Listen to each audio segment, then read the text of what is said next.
Syndrome. A special hello goes out to the Director of Media for the Boston Bruins alumni, Mr. Mark Boland. Nice meeting you, Marky. Welcome to the Pro Hockey Alumni Podcast, the home of behind-the-scenes interviews, stories, and memories that celebrate the heritage of the great game of hockey. The Pro Hockey Alumni Podcast is hosted by Mark Willand. Down, the Phoenix cage is empty, but he's back in it. Climbing now, works the points to Hurley. A bullet drive, kicked out, rebound. Mike Rogers scores! Mike Rogers! And he's a happy young man as he backhanded that rebound. Past Kurt, fine setup. Hurley will get one assist, climbing the other at 19-10, and the Whalers are right back in it at 3-3. Mike Rogers, his first goal as a Whaler. Episode 30 of the Pro Hockey Alumni Podcast features mighty Mike Rogers, the speedy and skilled centerman who was one of the most productive centers in hockey during the 1970s and 80s. Mike was the WHA Rookie of the Year in 1975 with the Edmonton Oilers, but was soon traded to the New England Whalers, where he solidified himself as a consistent 70 to 80 point scorer in the WHA. But when the Whalers joined the NHL in 1979-80, Rogers really took off, scoring 105 points and recording a plus 28 plus-minus rating. The stash, bash, and dash line, with Rogers flanked by Blaine, Stoughton, and Pat Boutette, would become one of the NHL's most prolific trios. Mike was named Whalers captain and appeared in the NHL All Star game as he hit the 100-point level again in 1980-81. However, prior to the 81-82 season, Rogers was dealt to the New York Rangers, where he didn't miss a beat, scoring 103 points for the Blueshirts. Mike scored 347 goals and 886 points in his big league career and went on to a great stint as color commentator for the Calgary Flames.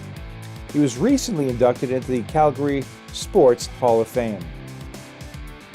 Always personable, Mike is a great interview, and you'll enjoy his humorous stories about his days in the WHA and NHL. Now, let's talk classic hockey with Mike Rogers. Back on the show with Mike Rogers. Mike scored 100 points in his first 3 NHL seasons, among other things, the WHA Rookie of the Year and all-around outstanding player and outstanding guy. Mike, thanks so much for being on the show today. Oh, I'm glad I'm with you, Mark. Yeah, looking forward to it. Mike, as a kid growing up in Alberta, you did not have a local or even a relatively close NHL team to follow. Did you watch NHL hockey on Hockey Night in Canada? Did you follow the NHL at all from Alberta? Well, every Saturday night, my dad and myself, we'd curl up on the couch, and he was a Montreal Canadiens fan, and I was a Toronto Maple Leaf fan, and that was kind of our night. So even as a young kid, we had a lot of arguments about who was the better team. But just a huge hockey fan. Probably when I started walking, I started watching hockey. So Saturday nights were always booked. We'll get to this a bit later, but it's pretty amazing. You think of yourself with your dad watching your team, the Toronto Maple Leafs. You're watching one of the great players of all time, and Dave Keon.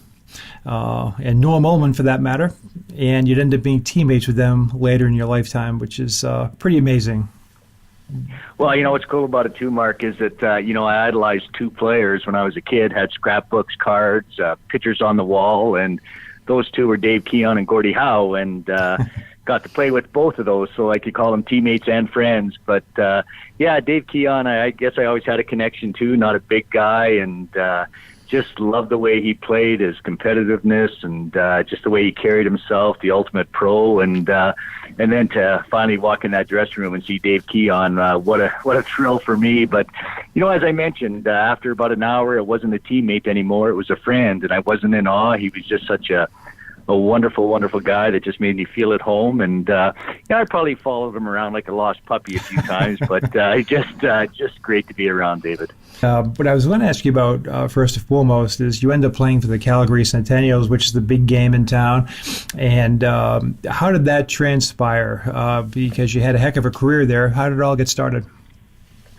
Well, the Centennials came in 1967, and I started with them in 71. And they had a tryout for a junior B hockey team here, and they were going to play out of a little town called Vulcan, which is about 70 miles south of Calgary, and was fortunate enough to make that team. And they ended up being, I guess, kind of the starting point for the Centennials. They had their major farm team, so we were a bunch of 15-year-olds that played in a senior men's league, of all things, in southern Alberta. And, and just had a great year that year. And the next year went to the Centennial camp, and Danny Gare was just in town about a month ago. We got together and we talked about how Scotty Monroe pulled us aside and told us that we made the team as 16, 17-year-olds, and what a thrill. And especially being a Calgary kid, born and raised here, and to play for your junior team. And, things just worked out fantastic. As I mentioned, Danny Gare, my line mate, another line mate, Jerry Holland. We had great years together. So,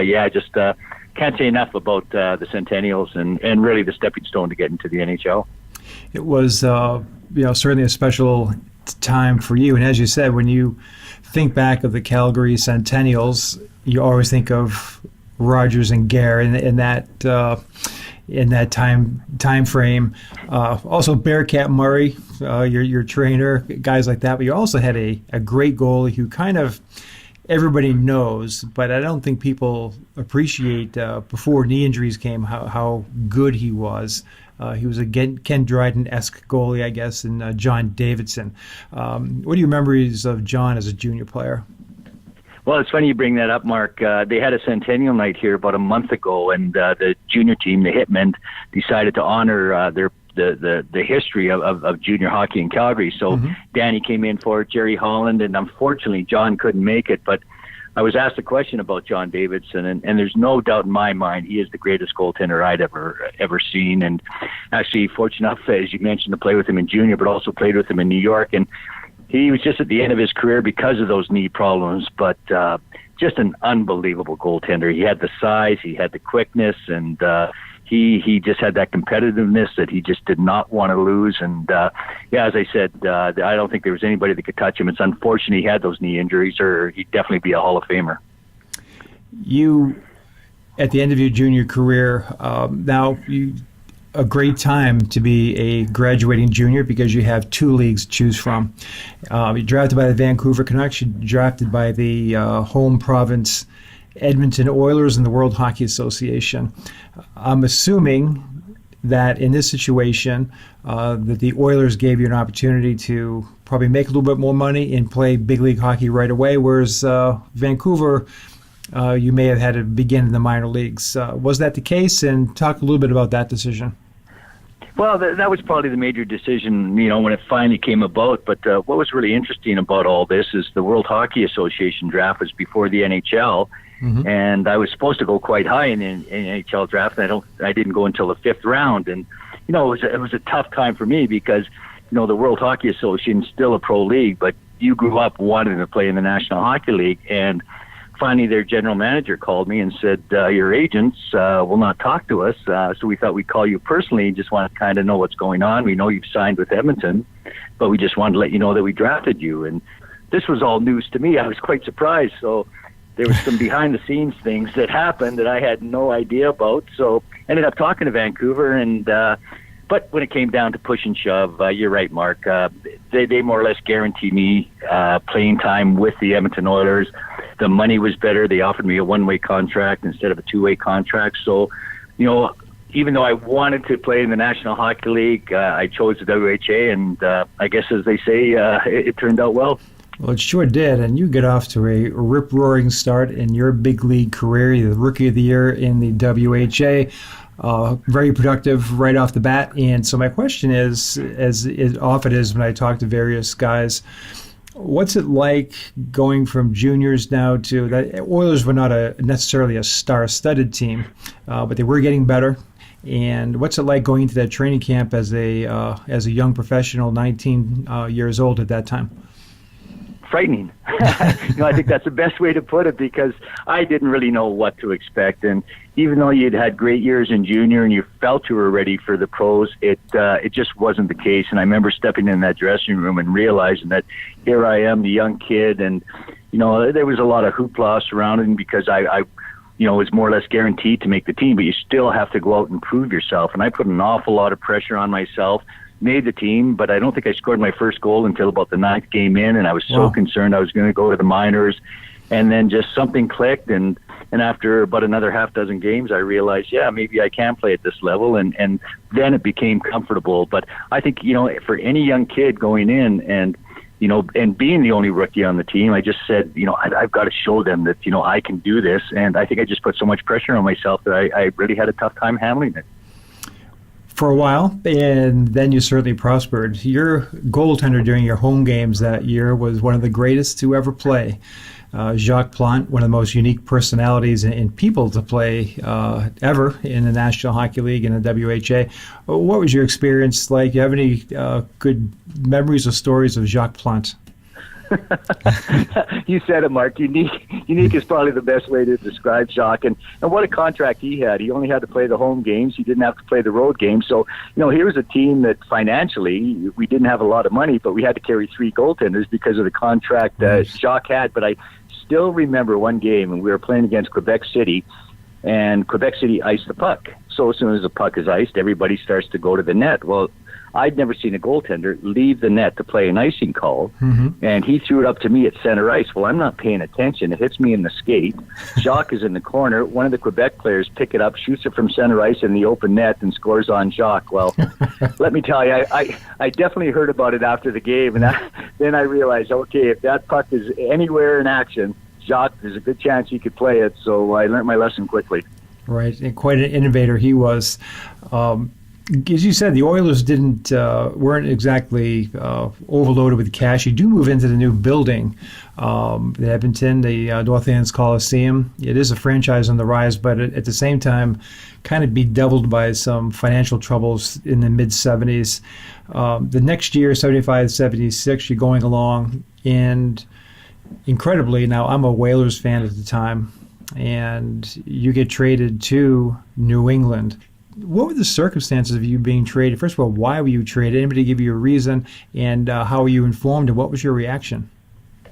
Well, we had a new coach that year, Claire Drake. He was the University of Alberta coach, and came in, and he looked at the game a lot differently than a coach that had coached pro hockey. He was kind of the innovator that everybody had to be in shape and this stuff. And as we all know, years ago, you came to camp to get in shape. There was no 5-6 day training camp. It was a 3-week training camp. So I came quite overweight that year. I had a great rookie year. I got married that summer. We toured around, and I just enjoyed life. And, I should have known better, but I went to camp, and I think Claire Drake just kind of soured on me right off the bat, and started to perform well. My numbers were still up there, but there was just something there that Claire and I didn't see eye to eye. And Bill Hunter called me in the office and told me that he was going to trade me, and didn't tell me where or for who or whatever. And then the next day I came in, he told me that he had traded me, and I'm going to New England, which was on the other side of the United States. And as I said, just getting married, being close to home, we were pretty comfortable in Edmonton. But I packed up, and I was in Hartford, and my wife came a few days later, and it turned out to be the best thing for my career. Absolutely, it was a good time to come to Hartford too. They had just moved to Hartford a year earlier. Good, solid fan base, good, solid financial structure to the team. And you're able to come in, and Ralph Backstrom joined the team right around the same time, give the team an injection of talent in 75-76. A lot of injuries, a mediocre regular season for the Whalers. However, your team turned it on in the playoffs. I'll always remember the excitement created as you guys beat Cleveland in that year in the first round, then Indianapolis in 7, and finally took the Gordie Howe and the Houston Aeros to 7 games in the next series. What are your memories of that playoff run in 1976 with the Whalers?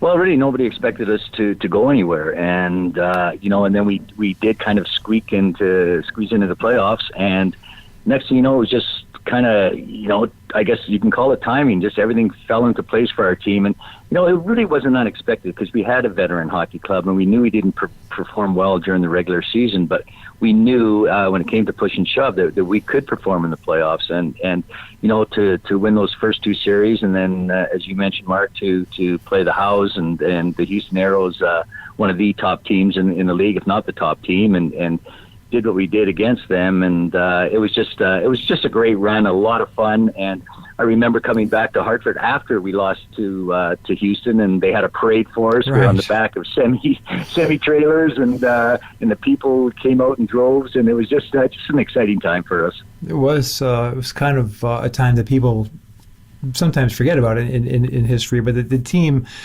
really started becoming part of the community, and yourself included. You had a long time in the Hartford area, made a lot of friends.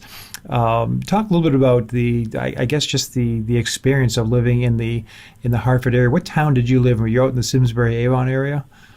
No, we were out in Farmington, and actually, at the end, we ended up building a house out there, and I really believed that I was going to finish my hockey career in Hartford. And the kiss of death, you build a house, and next thing you know, you're traded. So I think I lived in the house about 2 weeks. My wife was in it for a month, but everything kind of fell into place. We're now in the National Hockey League, and I had those 100-point season. I was captain of the team at the end, and I thought, well, if you're ever going to be in one place, this is going to be it. And unfortunately, it didn't work out, but just love the Connecticut area. As I mentioned, we were thinking of maybe settling there, and still have some great friends there. I'm going to Hartford again this summer.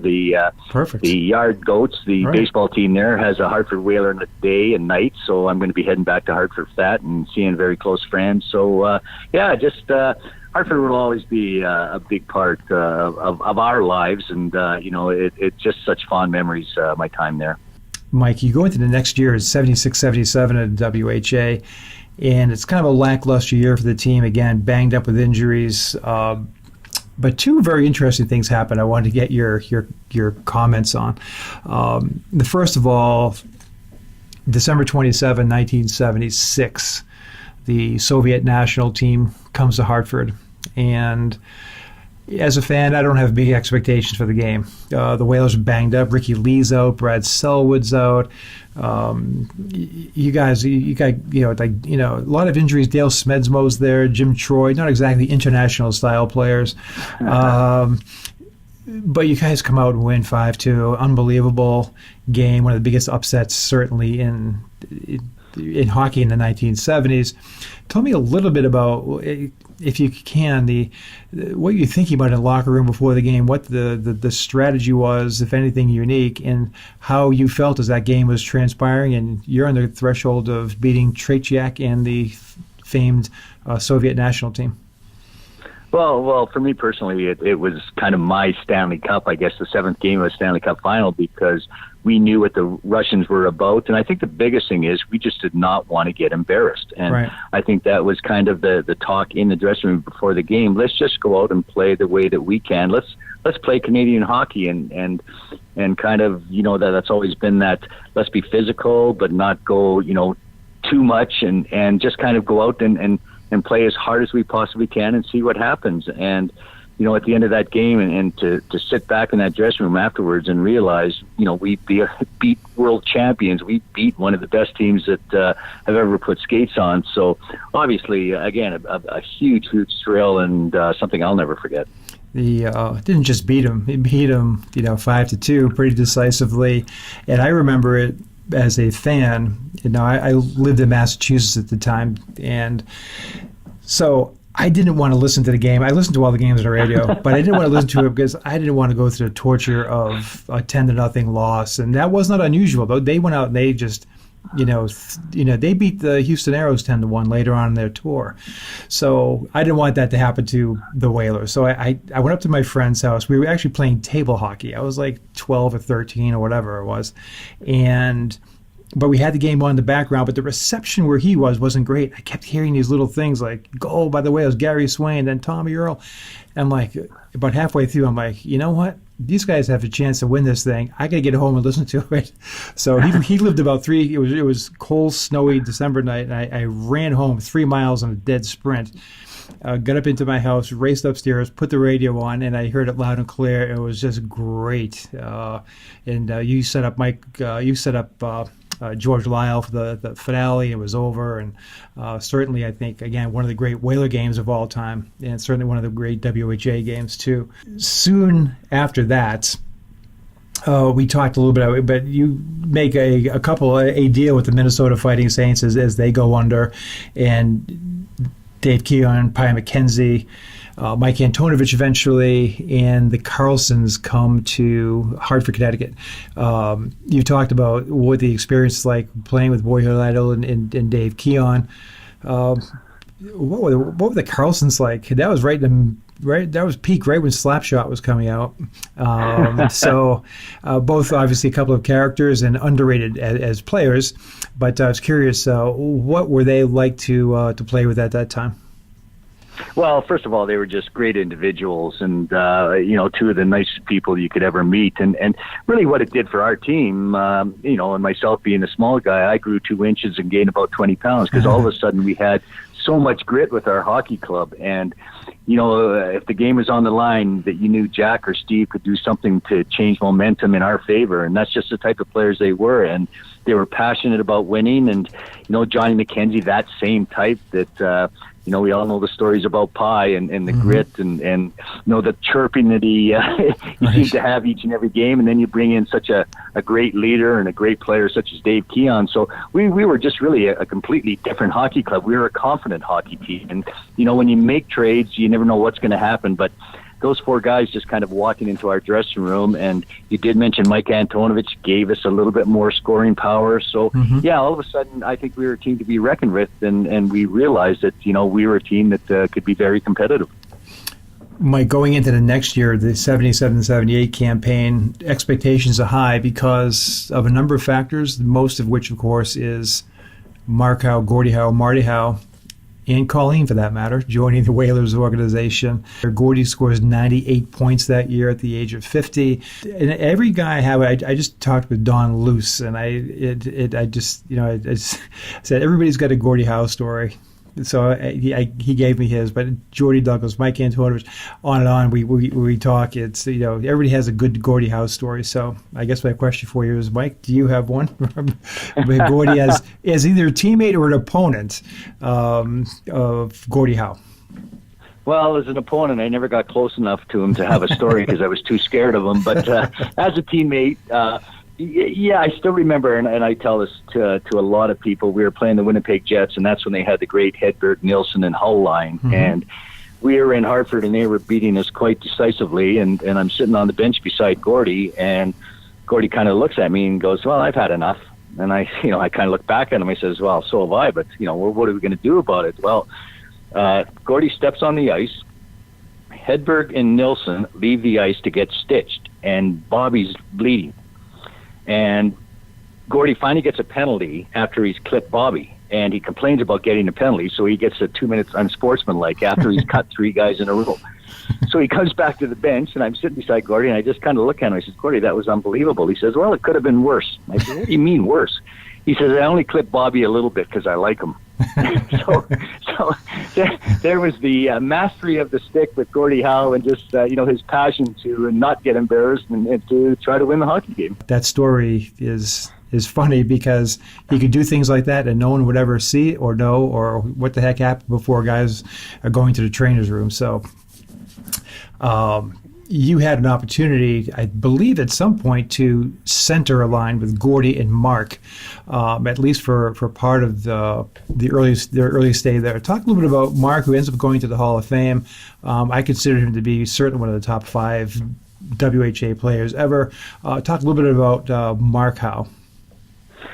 Very underappreciated. And even though he's in the Hockey Hall of Fame, and that may sound funny to hear, he did things that really no other player could do. And we have to remember that he was a forward when he came to our hockey team. He had some injuries, and he just stepped up and said, well, I'll play defense, and became a Norris Trophy candidate, and now in the Hockey Hall of Fame, not as a forward, but as a defenseman. So he took up that position late in his career, but there was just something about Mark, and you can go on and on about just the skill level, the drive.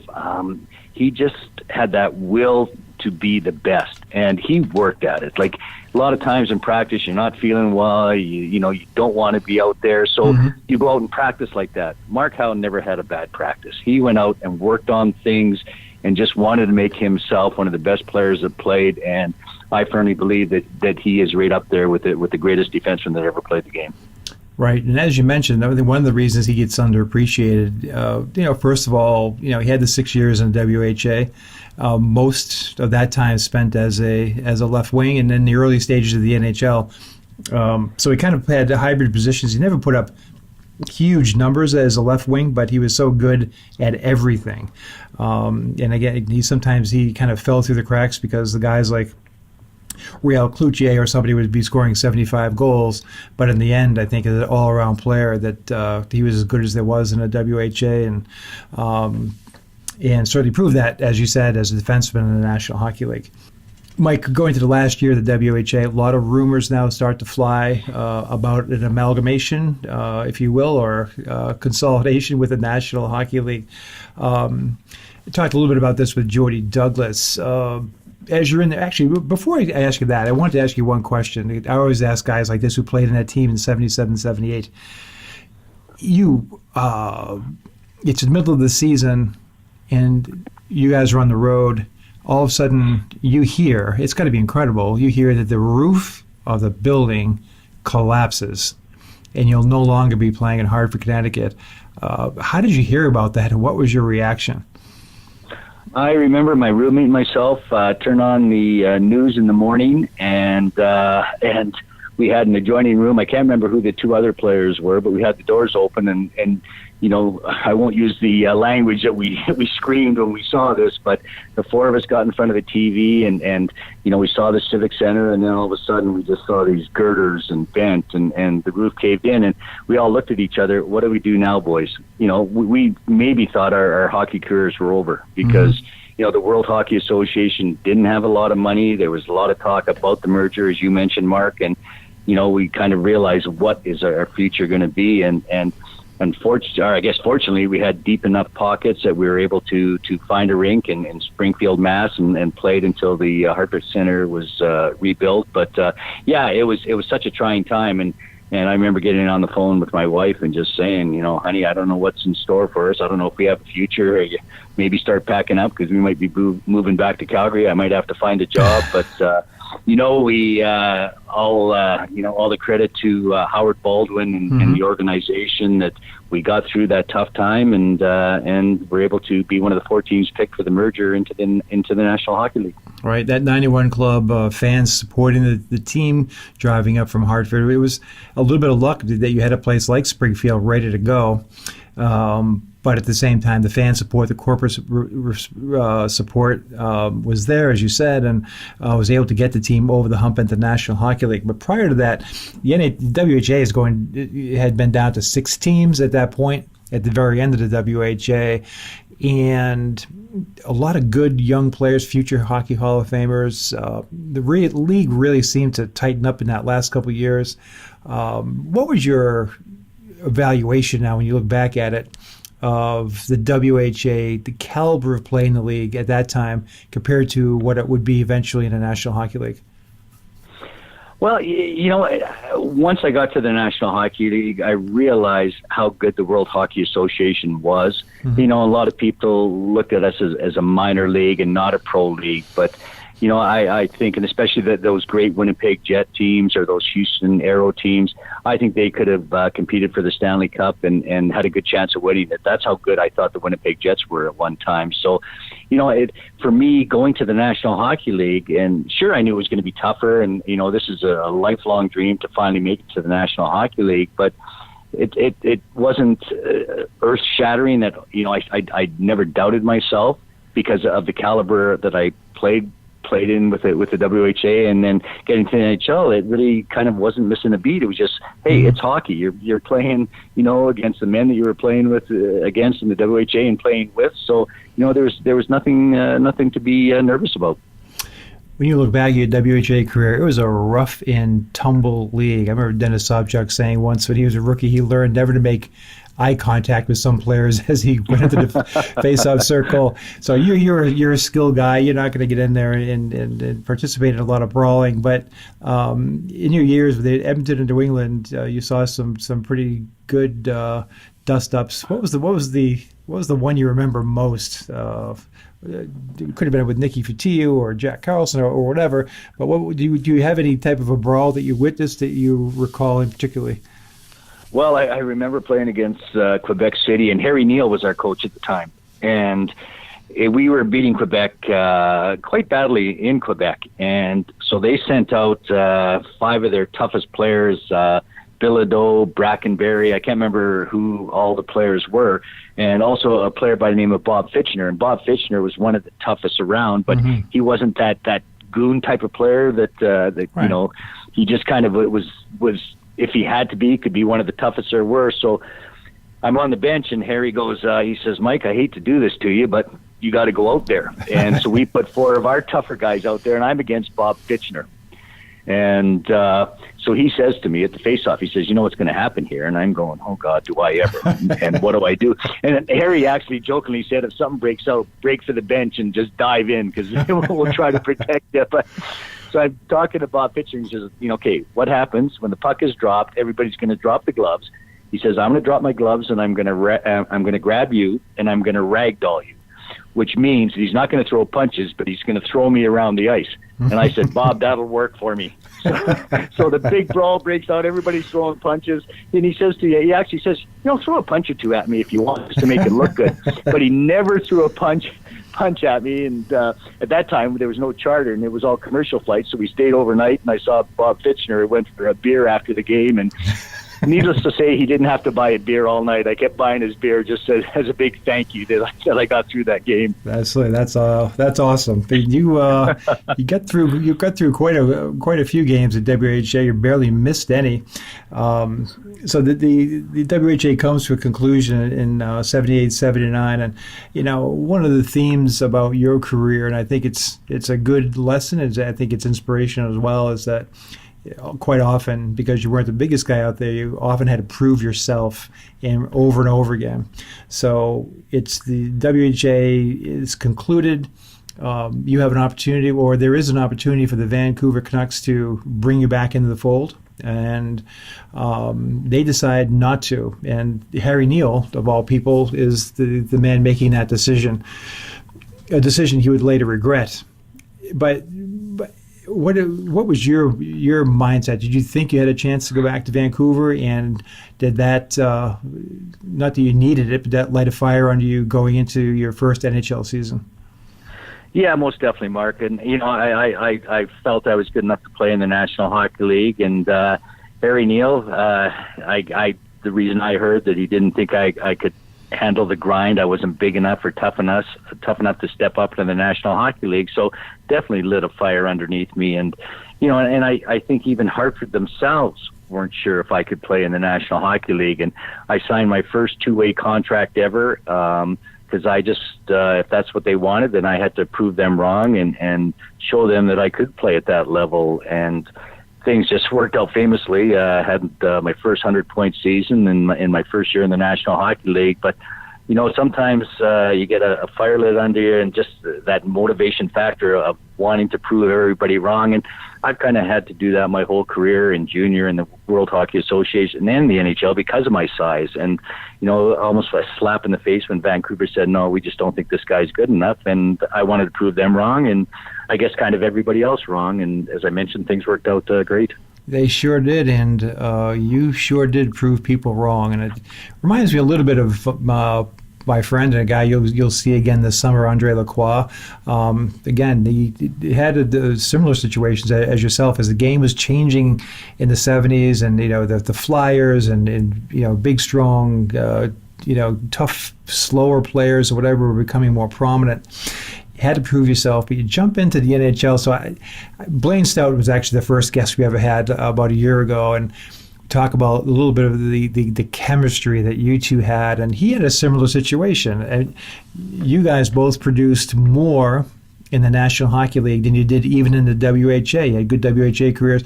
You scored even a better rate in the National Hockey League. Now, as a fan, that was awesome because I always wanted the WHA guys to prove just how good they were. You guys really, really took off. So I don't know if you were line mates with Stash right away. Tell me a little bit how the season progressed and how you two kind of came together. And of course, Pat Boutette eventually joins, and you guys are one of the top lines in all of hockey. Yeah, it was just actually I started that season with Mark and Gordy on my wings, and what a thrill for me. The first game in the National Hockey League, and I look over to my left side, I've got Mark Howe, and then I look over to the right side, I'm going, oh, Gordy Howe, this, I think I finally arrived. This is pretty darn good. And I just remember, I can't remember who we were playing, but it was a game where just kind of there was some line matching going on, and our coach said that, we're going to just, you and Blaine play together. And I can't remember even who was on the left side, but, you talk about instant chemistry, and it was. And, we never kind of missed a beat. I still remember that first shift, and Blaine knew the type of player I was, and I knew exactly what he expected, and we just hit it off right off the bat, and it was just amazing what we were able to accomplish in such a short period of time. And then, Mark, you mentioned Pat Boutette came over, and he was exactly what Blaine and I needed, because we weren't the most physical guy, and both of us weren't that enamored with going in the corner, so we had this this nonstop guy just going from corner to corner, digging pucks out, and Patty had a lot more skill than people gave him credit for. So the three of us just clicked right off the bat, and just had a phenomenal year.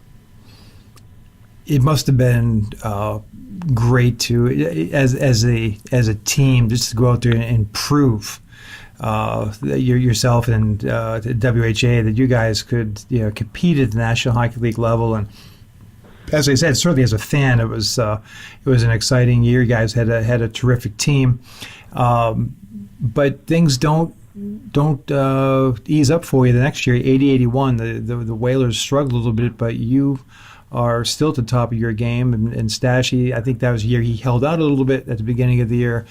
Comes back and picks up where he left off. You eventually become captain of the Hartford Whalers. You and I actually don't even remember the circumstances of you becoming captain. Can you tell us a little bit about how that came about? Yeah, I believe Don Blackburn was our coach at the time, and Ricky Lee was injured, who had been the captain of the hockey club, and there was talk about, is he going to return, is he not going to return? So they kind of decided they had to find a captain, and instead of the coaching staff or the management picking the captain, they gave a vote to the players. And who would ever think that when you've got a room full of Dave Keons and Johnny McKenzie's and Gordie Howes and Mark Howes, that the players are going to elect you as the captain. And when it was announced, it was one of the greatest honors I've ever received. And just because of those people in the dressing room, what they'd accomplished. So here they picked this kind of young up-and-comer, I guess you could say, and allow me to be the captain of this team and of such great players. Boy, I tell you what, it's got to mean, as you said, so much when your peers are the one choosing you. Nobody can talk about politics or anything like that. That's just that's right from the heart. So I didn't know that. That's great. One guy that you kind of crossed paths with a few times in your career, I wanted to ask you about just because he's so interesting and so colorful, is Nick Fotiu, which you actually crossed paths with 3 different times: New England Whalers, Hartford Whalers, and then New York Rangers. What type of guy was Nick? And do you have any memories of Nick as a player? Well, Nicky was my protector, and as you mentioned, Mark, 3 times we played on the same team, and God, I was so excited every time that I got to play with Nicky, because I knew I had a guy that had my back, and not only my back, but every player on that team. And talk about a guy that came from a non-hockey background, and just what he was able to accomplish. And we all know that he wasn't the most skilled player, but you just loved having Nicky in the dressing room. He was a prankster. I'm sure you've heard many stories about him nailing guys' shoes to the floor or filling their helmets with shaving cream or whatever. It was endless with Nicky, but everybody became just that much closer as a team because of Nicky. He drew that into each and every player, and just it was great to have him around. And I can't say enough about what Nicky did for my career. Hockey world was stunned a year later in 1981, beginning of the 81-82 season, and I wasn't happy as a fan at the time. you get traded to the New York Rangers. It seems like it just came out of nowhere. I mean, you're the captain. You're at the peak of your career. You don't get traded for a bag of pucks. There's good players came back the other way. Doug Sullivan had a nice career for himself. Chris Kotsopoulos, but nonetheless, at that time they were unproven. That had to be. You talked a little bit about it earlier. Had to be just. I don't want to say shattering. That's an exaggeration, but it had to be just stunning to you and your family to be going to New York. And what was your reaction? It wasn't like you were going out to no man's land. You're going to the big city, the Big Apple, Madison Square Garden. So, what's your reaction at that point? Yeah, Mark, it wasn't about where I was going. I was just so devastated that I was leaving Hartford. And as I mentioned earlier in our interview, that I'd built a house. I was captain of the team. I'd come off 2 100-point seasons, and everything is falling into place. And I was just so excited of believing that my career was going to end up as a Hartford Whaler. And I think it was Binghamton, New York. We were having training camp, and I got called off the ice. And I can't remember who the player was. That I think it was Paul Schmier that we had just traded for, and being captain, they called me off the ice. And I thought that Paul had arrived, and maybe they just wanted me to meet him because I knew Paul from the World Hockey Association, and thought, as the captain, just get him to feel comfortable with his new surroundings. And as soon as I walked in that room, I realized, okay, this isn't about meeting something. This is about leaving that room and going to another team. And Larry Plow had taken over, I believe, as a GM, and Ricky Lee was head coach or assistant coach. And, it was really tough because they were teammates and they were friends of mine. And all of a sudden, they're telling me that I have no place with the Whalers anymore and it's time to move on. So, then when I did find out that I was going to New York and going to an original 6 team, the excitement started a little bit, but still I was really upset. And what is really and something I'll always remember is when I stepped out of that room where they told me I was going to New York, Gordie Howe was waiting for me. Wow. And Gordie came up to me. He already knew what was happening. He says, I've rented a car. You and I are driving back to Hartford, and we're going to have a nice little talk. And I went, wow. Gordie Howe thinks this much of me that he wants to do this for me. And I told him that unfortunately New York had already sent a plane. They wanted me to get to a press conference right away, so I couldn't do it. And I almost felt like phoning New York and saying, no, I'd rather be with Gordie Howe, which I would have rather been with Gordie. But, that just says a lot about the man, Gordie Howe. And, here's some young kid that's being traded and devastated. He knew that, and he just wanted to try to make my last day better. Well, despite the upset in your life, you go to the New York Rangers and you have a great season, your third 100-point season in a row, and you're playing with Herb Brooks, U.S. Olympic hockey hero. Tell me a little bit about playing with Herb and the experience as you become a New York Ranger. Well, you walk in that dressing room and you see such a veteran hockey club and a team that just went to the Stanley Cup final the year before. So I thought, okay, here's my chance. This is a chance to win the Stanley Cup. And I thought we had a great team. And if it wasn't for that team just down the road from us, the Islanders, I believe we would have won the Stanley Cup that year. I thought we were that good. So, what was so cool about it, Mark, is putting that jersey on, as I mentioned earlier, an original 6 team. So as a kid, it wasn't always Montreal and Toronto you watch. Sometimes it'd be a New York Ranger Toronto game or a New York Ranger Montreal game. So, here I was putting on a jersey of a team that's been around forever. And, so that was a big thrill. And, being in New York, the city, I guess, if you want to live anywhere. And my time there was enjoyable. Herb Brooks, a different sort. I never played for a coach like him. He had that college mentality, but the most prepared coach you could ever come across. His practices were phenomenal. He taught you things that you would never even think of trying in a game. And so he did that. He was just... His whole philosophy was he did not want to get to know his players. And so for me, as a guy that's kind of outgoing and always had a great relationship with my coach, it was kind of tough with Herb Brooks in that he just kind of thought, I've got to separate, the player from the person. And he did that. As a player, he would talk to you. As a person, he just felt that wasn't necessary. And that I think not only for me, but for such a close-knit team as the Rangers, I really think that hurt us in the long run. Mike, you had a terrific career with the New York Rangers, scoring consistently all throughout. Coaching change comes. Yeah, I believe Ted Sador came in, and it seemed like your career with the Rangers ended rather abruptly. You still had a lot in the tank. You're still scoring a lot. You end up with the New Haven Nighthawks. I remember the Nighthawks days because I was working with the Whalers, and Bob Crocker would go down and scout on Friday nights, and he told me how you were playing and everything like that. I couldn't believe you were down there. What's that like mentally at that point? I mean, obviously you're good enough to play in the National Hockey League, and a lot of guys were getting sent down or sent out or whatever you want to say with new coaching regime. What's your thought process at that point? Well, you start to look at your career differently, and you really realize maybe you're on the downward spiral. And it was tough. Pierre LaRouche got sent down.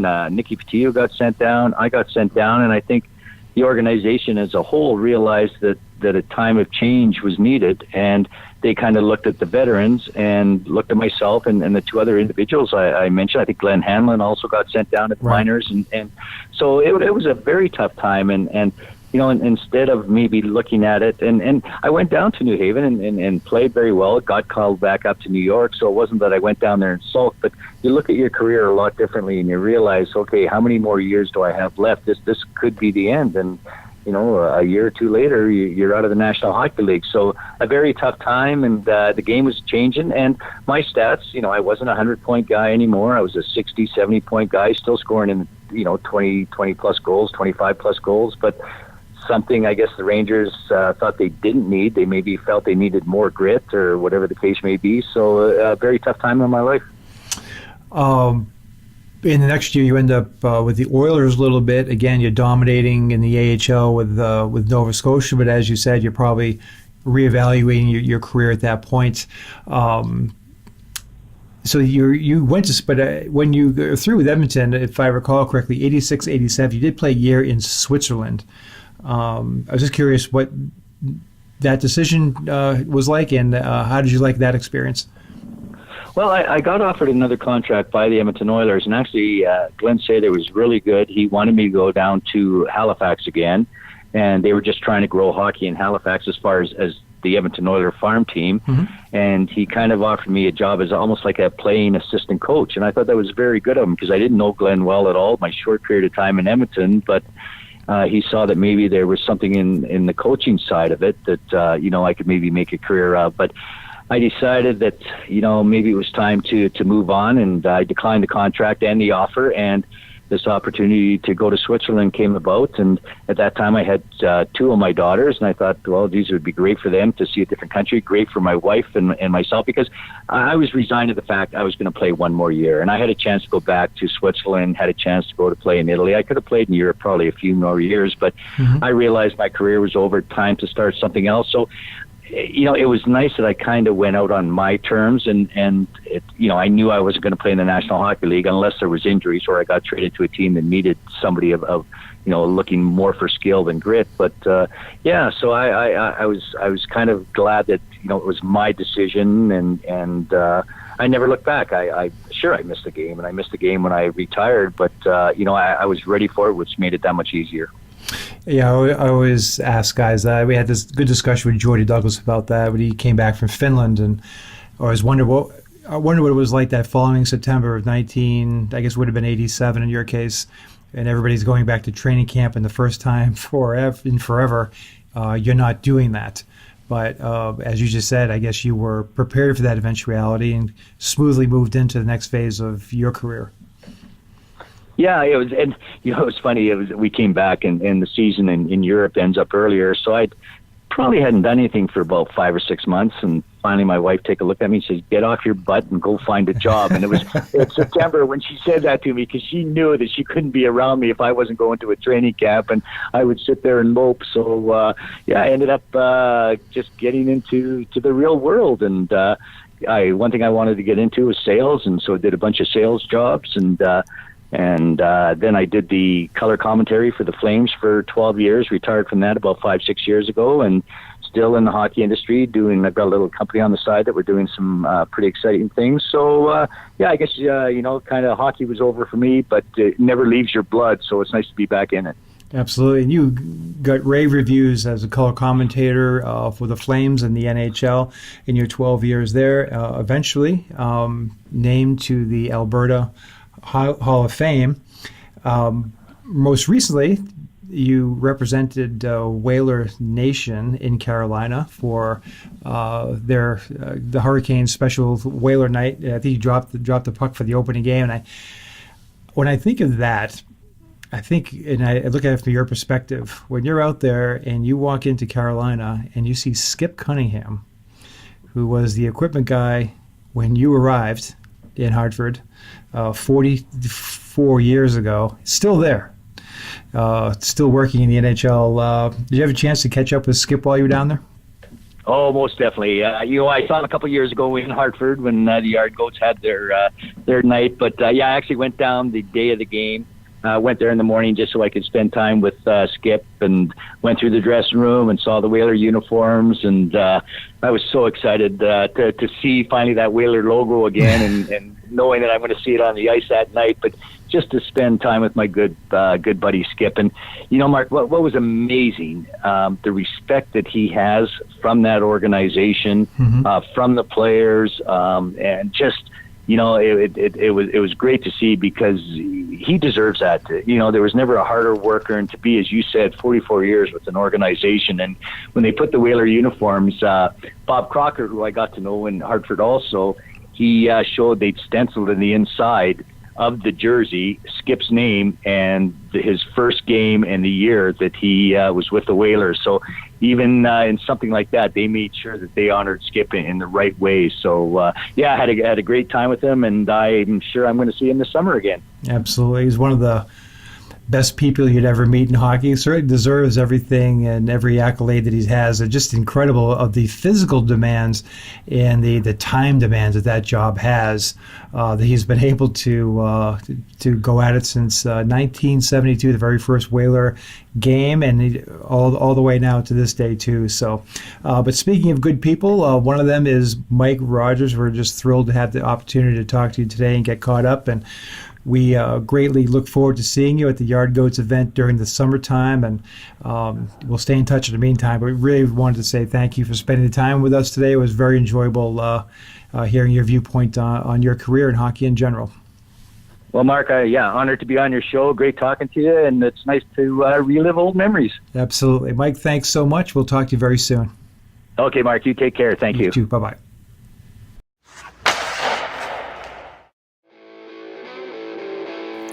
Thanks for listening to the Pro Hockey Alumni Podcast. Be sure to visit us at prohockeyalumni.org.